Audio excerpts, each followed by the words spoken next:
Le Festival de la décroissance de Québec. C'est au CJC en semaine, mais c'est à la patente le samedi.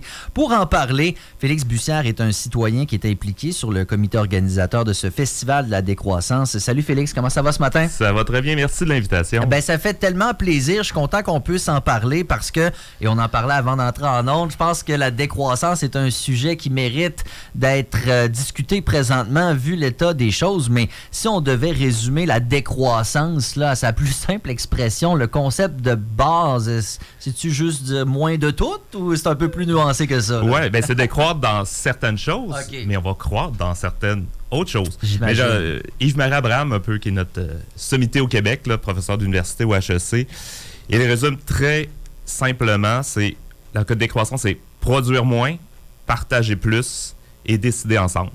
Wow. Donc, plus de démocratie, moins de production, moins de consommation, parce que dans un monde de surconsommation, puis plein d'impacts environnementaux par rapport à ça. Puis dans les solutions, ben partager plus. Ouais. Donc, multiplier les objets et tout. On peut diviser plus de tout ce qui est collectif par rapport au transport. Donc, dans le partage, on peut diminuer la consommation de façon importante. Et on dit souvent que le problème, c'est pas les ressources. C'est le partage des ressources, tu sais, que ce soit naturel, que ce soit financière. Tu sais, il y en a, là. Il y en a du cash sur la planète, il y en a des affaires. Encore faut-il peut-être le répartir un peu différemment. Et quand on parle de produire, on peut comprendre qu'on est dans une société de consommation. Écoute, en as-tu vu des camions Intelcom? Dans une journée, c'est absolument capoté de voir tout ce qu'on consomme. Mais quand on parle de production, on peut aussi réfléchir à comment produire différemment peut-être aussi. Parce qu'il va falloir qu'on produise, ne serait-ce que de la bouffe, ne serait-ce que 2-3 affaires. Oui. Bien, on parle beaucoup dans les solutions, le concept de biorégion.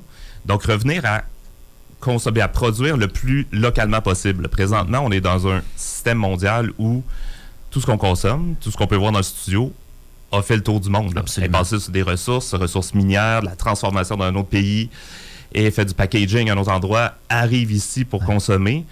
Alors, ben, on peut penser, il y a quelques décennies, ben, beaucoup plus de choses étaient produites plus localement au Canada, au Québec, ou même au niveau régional. On parle de la production alimentaire, entre autres. Là, on est habitué d'avoir des aliments qui viennent de partout dans le monde, qui voyagent plus que nous, des fois. Du Cantaloupe au mois de février au Québec, pour nous, c'est normal. T'sais, on est rendu habitué à ça aussi.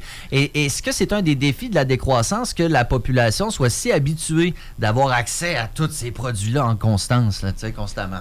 Oui, ben oui, il y a tout un aspect. On est tous dans la décroissance aussi, dans la transition socio-écologique. Donc, une transition à faire dans notre modèle de société, notre mode de vie. Mais oui, il faut faire différents projets, mais les gens aussi, il faut changer. Il faut être capable, on appelle ça la transition intérieure, capable de faire des changements dans nos valeurs, dans nos philosophies de vie, nous dire c'est quoi réussir dans la vie, qu'est-ce qui nous rend heureux. Là, on est beaucoup dans la consommation pour combler ces besoins-là. Ouais. Mais c'est pour ça qu'on dit décroissance, on va décroître dans certaines choses, dans la consommation matérielle, consommation d'énergie et tout, mais on va croître dans autre chose, dans les liens humains, dans le bonheur. Ouais. On peut arriver à peut-être travailler moins si on est moins dans de la surconsommation, puis plus de partage, d'en gagner du temps avec nos proches. Donc, on va croître dans autre chose. Fait que il ne faut pas le voir d'une façon négative, le mouvement de la décroissance, mais on utilise le terme décroissance pour provoquer un peu, parce que on va aller dans autre chose que le modèle de croissance économique. Ben, c'est le terme qu'on entend, croissance économique, croissance démographique. Puis, c'est toujours bon, on dirait la croissance du PIB, croissance. On vise toujours la croissance. Alors, la réflexion aussi, c'est est-ce que c'est plus, est-ce que c'est toujours mieux? C'est un peu ça la réflexion aussi. Oui, effectivement. Puis la croissance économique actuelle n'est plus viable dans les limites planétaires. Si les gens veulent voir le concept des 9 limites planétaires que les scientifiques ont mis, les changements climatiques là-dessus, la biodiversité, il y a différents éléments.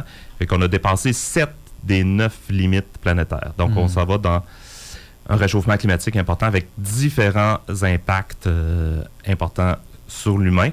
Donc, il faut penser à un autre modèle, un modèle de post-croissance, parce que ce modèle-là ne pourra pas tenir. À un moment donné, il va y avoir la fin des énergies fossiles aussi. Notre système fonctionne sur 80% dans le monde des énergies fossiles comme source d'énergie. Puis à un moment donné, on va arriver à la fin. Ça, c'est une source qui est épuisable. Une fois. Ouais, c'est ça. On l'a une fois dans l'humanité. Non, puis, effectivement. on n'ira plus. Fait que ça va être une décroissance qu'on va subir ou c'est une décroissance qu'on est capable de choisir et déjà de planifier. Il y a ça dans le mouvement de la décroissance aussi. C'est une décroissance qui est planifiée.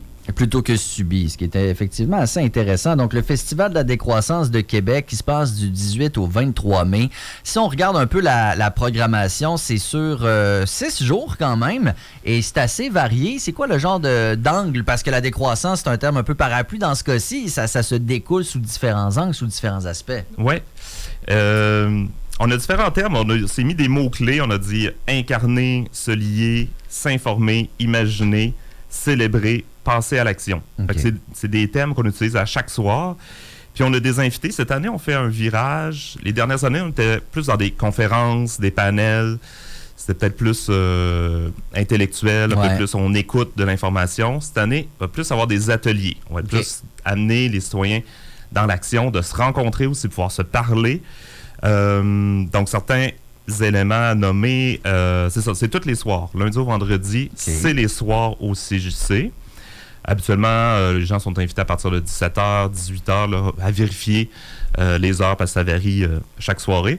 Fait qu'on va parler, le premier soir, entre autres, on va être là-dessus, là, le prendre soin du militant. Donc, les militants s'engagent. On peut faire des burn-out de militantistes, des épuisements professionnels, mais des épuisements aussi en tant que militants, des gens qui se donnent beaucoup. Donc, prendre soin de soi dans ces mouvements-là. Il y a un concept important le mardi, super intéressant, la robustesse, qu'on entend de plus en plus dans le monde entrepreneurial, entre autres. OK, qu'est-ce que c'est? On parlait de performance, justement, Fait que c'est un peu il y a la performance, mais aussi la robustesse. Justement, comment des entreprises puis des organisations être plus aptes à faire face aux grands changements qui vont s'en venir. Donc, le manque de ressources, les changements qui vont avoir lieu, les crises qu'il y a, les crises politiques, économiques.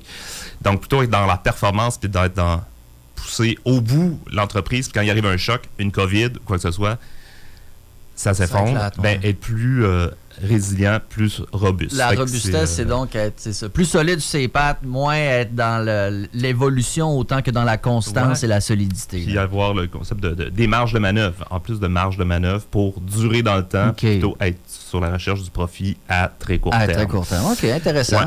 Puis, on va avoir une soirée, presque à tous les années, on ce thème-là, les GAFAM. Fait que Google, Amazon, Facebook, Apple et Meta. Microsoft, Meta, c'est Facebook. Puis, excusez. Fait qu'un peu, comment on peut sortir, parce que c'est rendu les compagnies les plus riches au monde. Ouais. Puis on est pris là-dedans, on embarque là-dedans. Mais il y a plein d'alternatives qui existent. Fait que c'est une soirée très dans la pratique. Il y a un auteur qui a écrit un livre là-dessus. Puis là, ça va être du partage entre les citoyens, des gens qui ont essayé d'autres applications, puis des trucs qui sont plus en libre-service, etc. Fait que une soirée d'expérimentation pour voir comment on peut sortir des GAFAM de façon concrète. Jeudi, c'est la soirée que je suis plus impliqué, que je me suis occupé d'organiser, qui est sur les éco-récits. Fait que c'est comment imaginer un monde inspirant. Donc, comment... parce qu'on pense que ça se peut pas sortir du capitalisme, sortir du monde de la croissance économique. Bien là, on va plutôt s'imaginer en 2050, en 2060, peut-être s'imaginer nos enfants, de quel âge ils vont avoir à ce temps-là, ça va être devenu des adultes, dans quel monde ils vont vivre, puis comment un monde intéressant, comment on imagine ce monde intéressant-là, bien comment aujourd'hui, en 2026, on peut faire déjà des pas pour atteindre ce monde-là qu'on s'imagine. Donc, on va utiliser les récits, l'imaginaire pour être dans la motivation plutôt qu'être dans des documentaires catastrophiques. C'est ça, effectivement, parce que c'est correct, là, c'est tough, on le sait. Là, la situation est difficile, on le sait, mais ça fait plusieurs fois dans les dernières semaines que j'entends des gens qui font ce processus-là de se permettre de rêver et de s'enlever des paramètres, s'enlever des blocages, puis de dire, regarde, ayons du fun. C'est le livre là, d'anthropologie dont nous avait parlé Martin Hébert, Québec 2050. Justement, il y a une centaine d'auteurs de la ville. Comment vous imaginez Québec, tu sais, dans... utopique, là, tu sais, let's go, on se permet. Donc, c'est important, ça aussi, de se permettre de rêver sans aucun blocage. Oui, bien, il faut avoir une vision, puis se dire, déjà, croire que ça se peut, on peut vivre dans autre chose. Ouais. Donc, de pouvoir se permettre de rêver, c'est important. Ça fera partie, entre autres, de cette soirée-là. Donc, programmation qui se poursuit. Donc, en semaine, c'est au centre Jacques-Cartier. Le samedi, c'est du côté de... Oui, on déménage. On va à Limoilou. On va être devant la Patente, rue des Sables. On ferme la rue devant la Patente. Il va y avoir plein de kiosques. Puis là, c'est plus dans l'action, le do-it-yourself. Comment les gens peuvent faire par eux autres mêmes. Fait que à la Patente, là, celles qui connaissent pas, c'est des ateliers partagés, justement. Fait que bande ici, tu peux faire de la couture, tu peux faire du métal, de la soudure. Fait que toutes des choses, peut-être de l'équipement que tu n'as pas chez vous. Mais là, tu peux y aller, emprunter l'espace, faire tes travaux, pour des rénaux, n'importe quoi, produire des objets. Fait que c'est là, puis il y a plein de bénévoles qui sont là pour aider également. Fait que c'est une porte ouverte, découvrir la Patente, c'est quoi? L'année passée, on a eu 400 personnes là, qui sont venues à cette journée-là. Wow! Ouais. Fait que c'est une journée familiale aussi. Fait que des fois, il y a des shows de marionnettes pour les enfants. Il y a des trucs pour animer les enfants. Il y a le fameux vélo smoothie. Fait qu'il y a un vélo avec... Pardon? avec un espèce de blender en arrière. En pédalant, ça fait marcher le blender. Puis là, ça te fait un smoothie. Fait que les enfants, ils trippent là-dessus. C'est donc bien cool, ça. C'est souvent moins bruyant qu'un maudit... comment ça s'appelle ça? Un ninja là, qui mélange ça. C'est tellement bruyant, Colin. Donc, belle programmation. C'est super varié. Le Festival de la décroissance de Québec. Ralentir la cadence pour trouver du sens du 18 au 23 mai. Si on veut suivre ça, Félix, est-ce que c'est le CJC, la page Facebook? Y a-t-il un site Internet plus officiel? Comment on suit ça? Festivaldécroissance.org. Ils vont être la prog. Puis sur Facebook, vous pouvez trouver également Festival de la décroissance 5e édition.